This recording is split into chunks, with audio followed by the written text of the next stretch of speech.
معزز سامعین گرامی قدر، کل آپ کے سامنے زبان کی خیانت کے حوالے سے چند گزارشات کی ابتدا کی تھی۔ قبل اس کے کہ اپنے موضوع کی طرف بڑھیں، ایک بات میں کہنا چاہتا ہوں۔ کل آپ کے سامنے نہایت ادب کے ساتھ خان صاحب کی بعض باتوں کا جواب دیا تھا، لیکن عجیب و غریب بات یہ ہے کہ خان صاحب کے کچھ وزیر ایسے ہیں جن کو مولویوں کا فوبیا ہے۔ ان کو اسلام کا فوبیا تو ہے ہی ہے، مولویوں کا بھی فوبیا ہے۔ ان میں سے ایک فواد چودھری صاحب ہیں جن کے لگتا ہے گھر کے اندر بھی اگر کوئی معاملہ یا تنازع ہو جائے تو اس کے ذمہ دار وہ مولوی کو قرار دیتے ہیں۔ عجیب و غریب قسم کی انہوں نے جوابی طور پہ گفتگو کی ہے کہ یہ مولوی خامخواہ ہمارے جوابات کو لے کے بعد اس سیاسی جماعت کے رہنماؤں نے کہا یہ مولوی خامخواہ محب رسول بنتے ہیں، عاشق رسول بنتے ہیں۔ خان صاحب نے عشق کا مقدمہ لڑا، خان صاحب نے محبت رسول کا مقدمہ لڑا۔ خان صاحب صرف پاکستان سے نہیں، پوری دنیا کے اسلامی ممالک سے سفیروں کو بھگانا چاہتے ہیں۔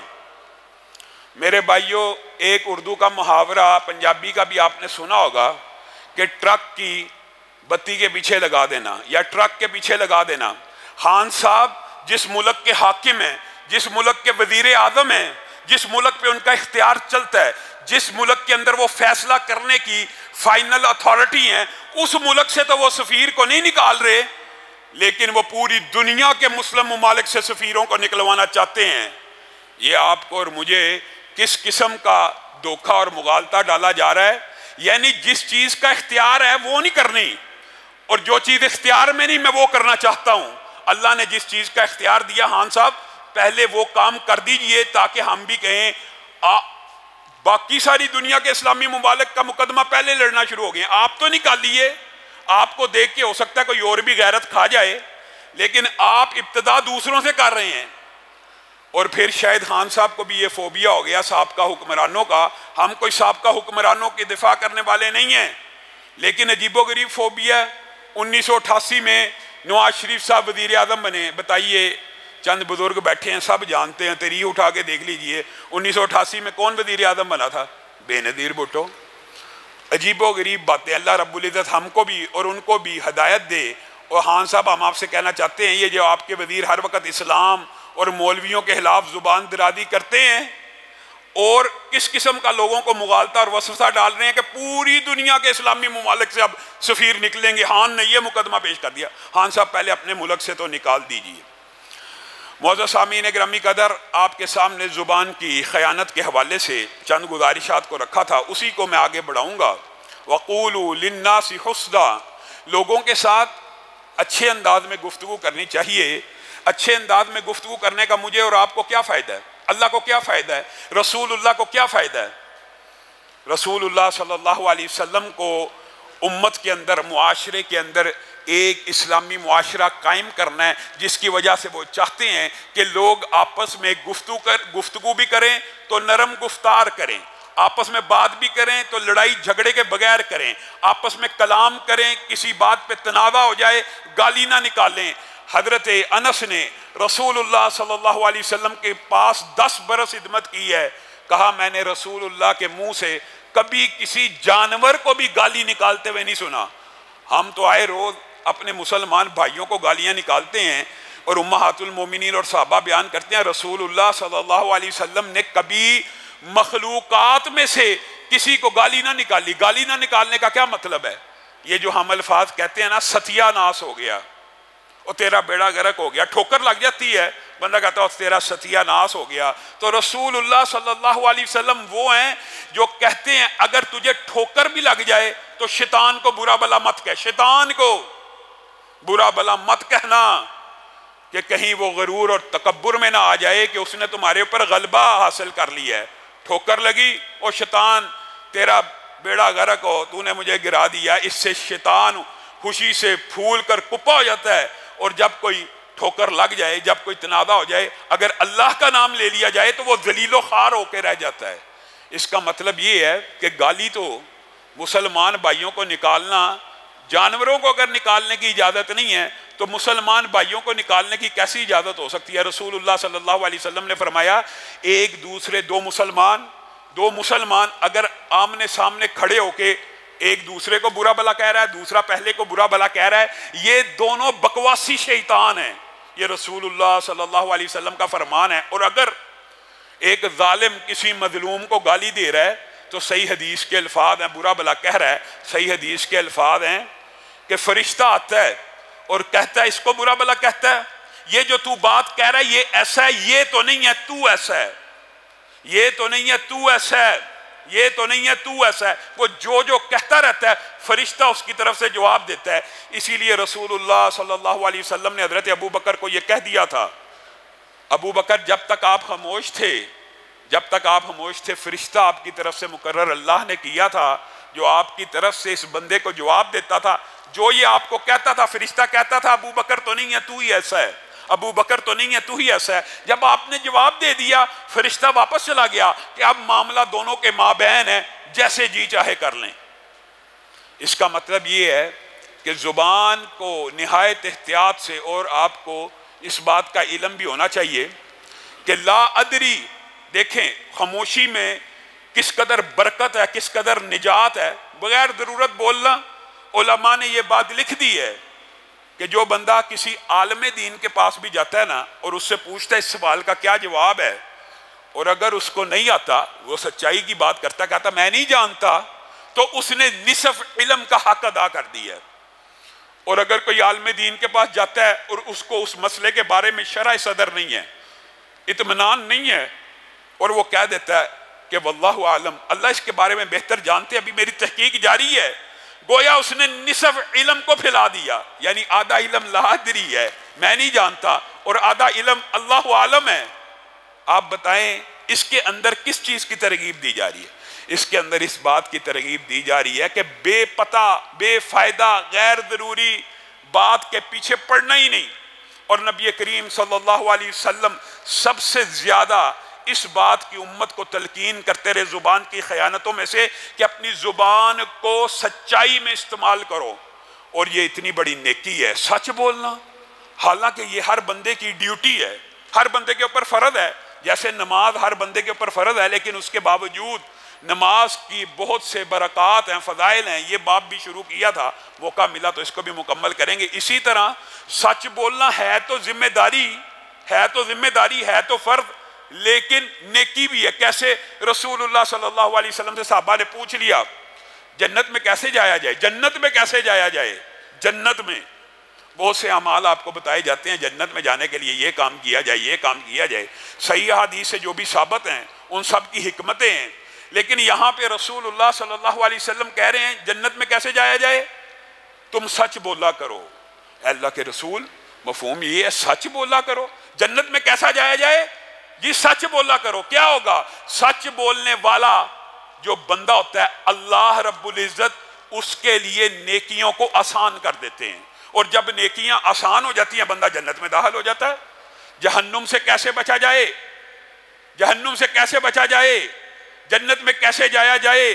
رسول اللہ صلی اللہ علیہ وسلم نے دوسرا ٹکڑا بھی بیان کر دیا، جھوٹ سے بچا جائے، کیونکہ جھوٹ گناہوں کا رستہ آسان کرتا ہے. اور بات صرف یہاں تک ہوتی نا کہ گناہ جہنم میں لے جاتے ہیں تو یہ بات مکمل ہے، لیکن رسول اللہ صلی اللہ علیہ وسلم نے درمیان میں ایک جملہ بولا ہے، جھوٹ گناہوں کا رستہ آسان کرتا ہے اور گناہ انسان کو بالآخر نعوذ باللہ ثم نعوذ باللہ کافر بنا دیتے ہیں اور بندہ جہنم کے گڑھوں میں گر جاتا ہے.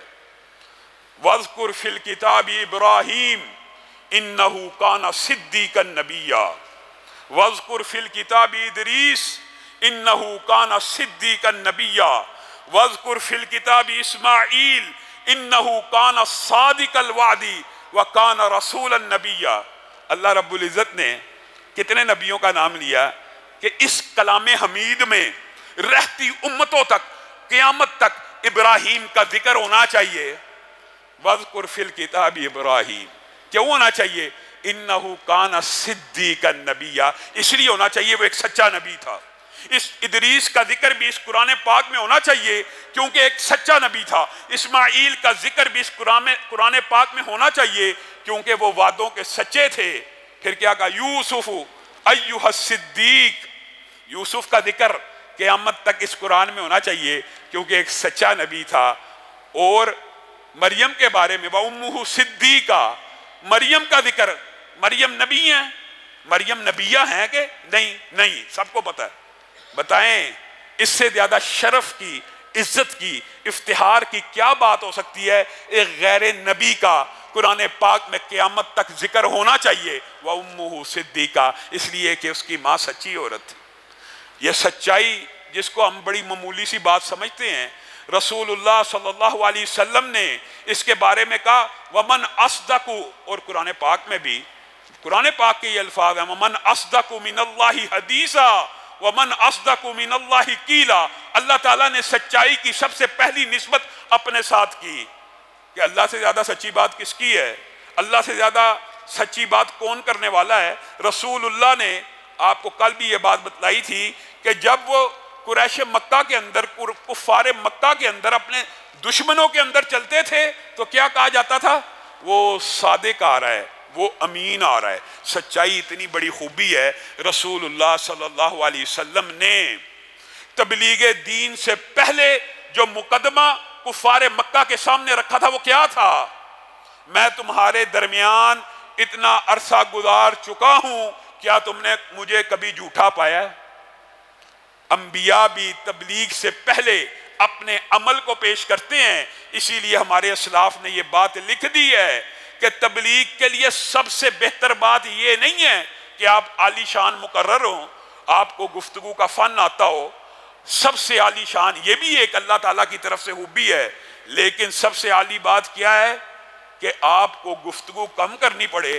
اگر آپ تبلیغ کرنے جائیں تو لوگ آپ کی گفتگو کو سنے بغیر آپ کے عمل سے متاثر ہو کے راہ راست پہ آ جائے۔ کیوں؟ کیونکہ جو انسان سچ بولتا ہے اللہ تعالیٰ اس کے لیے جنت کے راستوں کو آسان کرتا ہے۔ اور اسی لیے رسول اللہ صلی اللہ علیہ وسلم نے جھوٹ کی قباحتوں کو بھی بیان کیا، اور جھوٹ کی قباحت کو اگر سمندر کو کوزے میں بند کرنا ہو تو ایک آیت کافی ہے اور ایک پھٹکار ہی کافی ہے۔ اللہ تعالیٰ کہہ رہا ہے لعنت اللہ علی الکاذبین، جھوٹوں پہ اللہ کی لعنت ہوتی ہے۔ تو جس بندے کے اوپر اللہ کی لعنت پڑ جائے کیا وہ بندہ کامیاب اور کامران ہو سکتا ہے؟ نبی کریم صلی اللہ علیہ وسلم نے منافقوں کی جو 3 نشانیاں، ایک حدیث میں 4 ہیں، ایک میں 3 ہیں، جن میں 3 ہیں ان کے اوپر غور کیجئے۔ جب بات کرے جھوٹ بولے، جب وعدہ کرے توڑ دے، جب امانت دی جائے خیانت کرے۔ ان تینوں کی تینوں باتوں میں جھوٹ شامل ہے۔ یہ تینوں کی تینوں باتیں جھوٹ کی نشانی ہیں۔ عہد شکنی بھی جھوٹ ہوتا ہے در حقیقت، امانت میں خیانت بھی جھوٹ کی ایک قسم ہے، اور جب بات کرے جھوٹ بولے۔ نبی کریم صلی اللہ علیہ وسلم نے فرمایا جھوٹ رزق کو کھا جاتا ہے، رزق کو کھا جاتا ہے۔ انسان بالعموم یہ سمجھتا ہے کاروباری معاملات کے اندر کہ جھوٹ بولنے سے کامیابی مل جائے گی، اور کمال سبحان اللہ، رسول اللہ صلی اللہ علیہ وسلم نے 1400 سال قبل یہ بات بتلا دی، جھوٹ سے بظاہر کامیابی ملتی ہے۔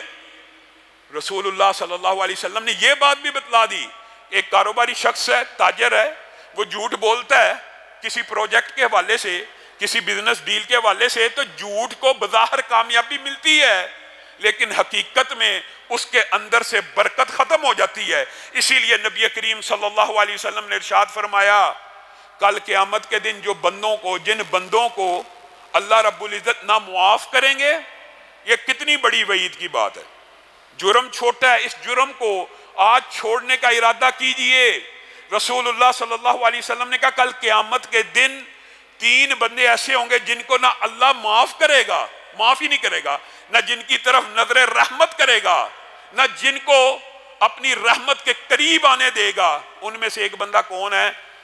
جو جھوٹی قسم کھا کے، اللہ کی قسم کھائی، بندے کو دھوکہ دیا، جھوٹ بول کر مال بیچ دیا، اس کو کل قیامت کے دن اللہ معاف نہیں کرے گا۔ اور بات یہاں تک ہوتی تو بات مکمل ہے، کاروباری حوالے سے بات آئی ہے تو یہ بھی سن لیجئے۔ رسول اللہ صلی اللہ علیہ وسلم نے فرمایا جو بندہ کسی کو اللہ کی قسم کھا کر، میرے بھائیو اللہ کی قسم کو ہم نے کیا سمجھا؟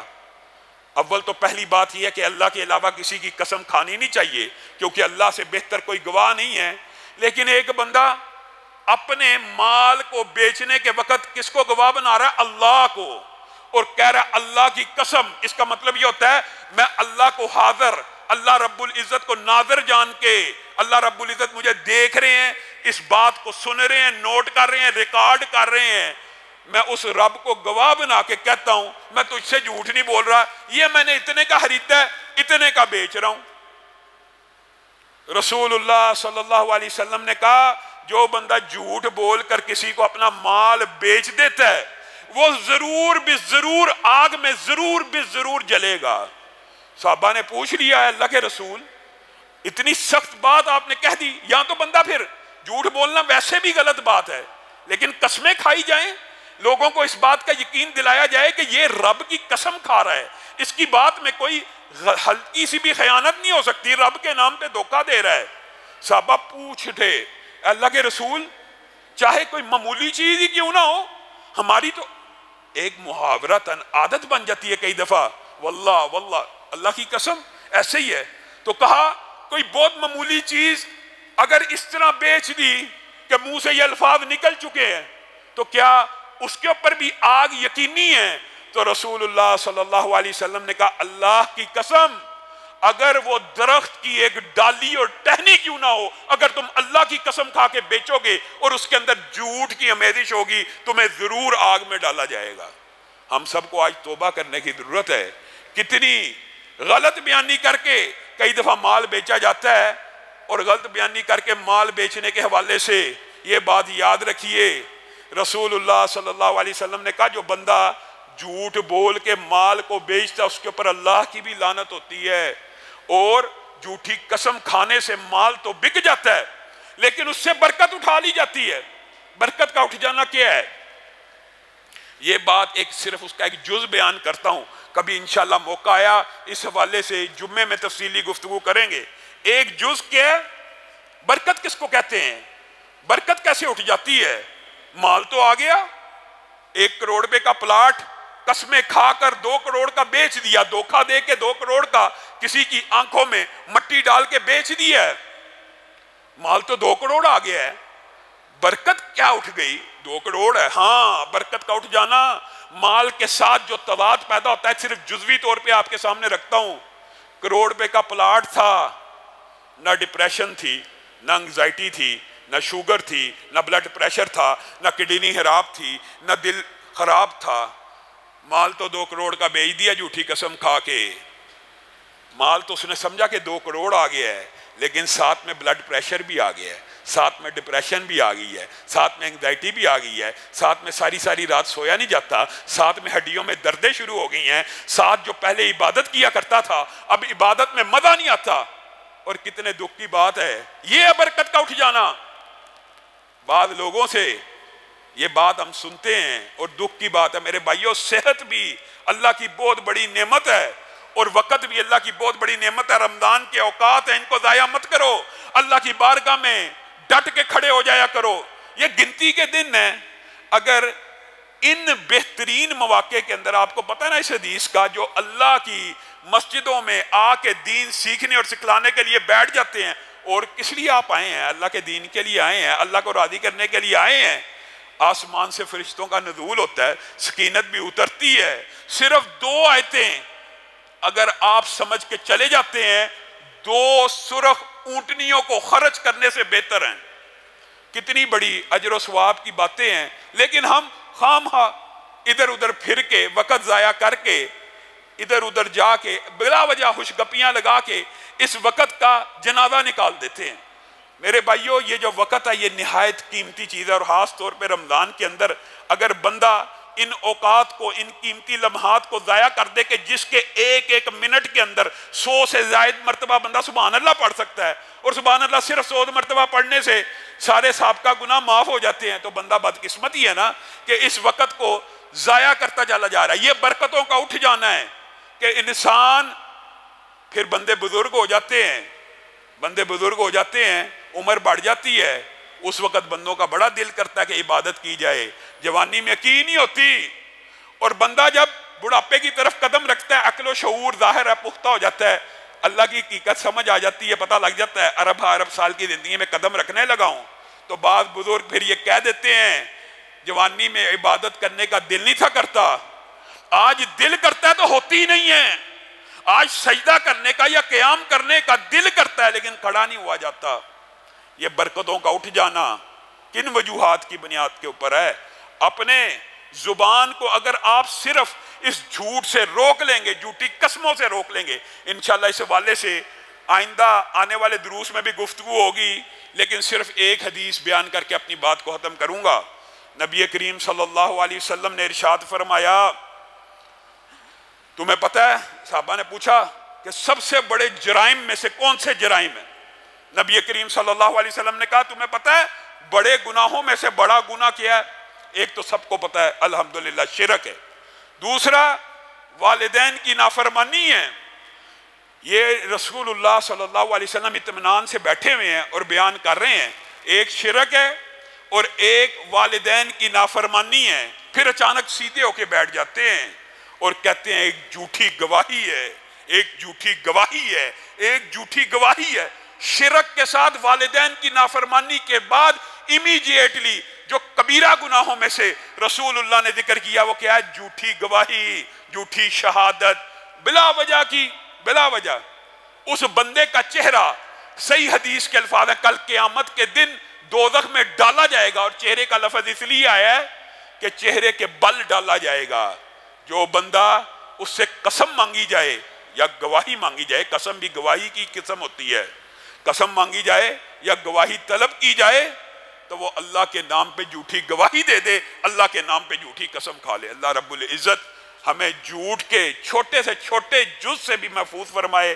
انشاءاللہ اس حوالے سے چند گزارشات کو آئندہ آنے والے دروس میں آپ کے سامنے رکھیں گے. سبحان ربک رب العزت عما یصفون وسلام علی المرسلین والحمد للہ رب